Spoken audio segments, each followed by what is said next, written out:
আপনার শরীর ভালো আছে? চলছে টেনে টেনে চলতে আমি বুঝতে পারছি। কঠিন অবস্থা। আম্মা সালাম জানিয়েছেন। আমার অসংখ্য অসংখ্য ধন্যবাদ। আম্মা আপনাকে সালাম জানিয়েছেন।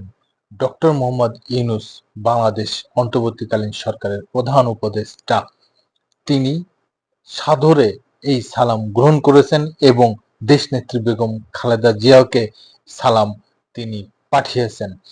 লন্ডনে যে ঐতিহাসিক মাহেন্দ্রক্ষণ চলছে, বিএনপির ভাইস চেয়ারম্যান জনাব তারেক রহমানের সাথে ডক্টর মোহাম্মদ ইউনূসের এই বৈঠক আজকে জাতি এবং সারা বিশ্ব দেখছে যে কিভাবে এই মিটিংটা সফল হয়, সফল কিভাবে হয়েছে এবং দুই পক্ষই কত আনন্দে এই মিটিংটা করেছে।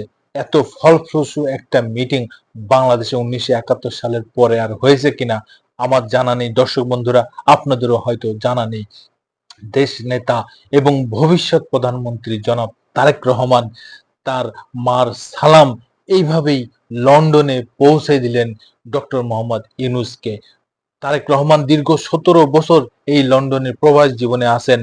তিনি খুব শিগগিরই দেশে ফিরবেন এমনটাই আশা করছেন বিএনপি এবং বিএনপির নেতাকর্মীরা এবং এই বাংলার জনগণরা, এবং খুব শিগগিরই যে তিনি দেশে ফিরবেন সেই বিষয়ে সকল জল্পনা কল্পনা শেষ করে অতি দ্রুতই তিনি দেশে ফিরতেছেন তেমনটাই আমরা জানতে পারছি।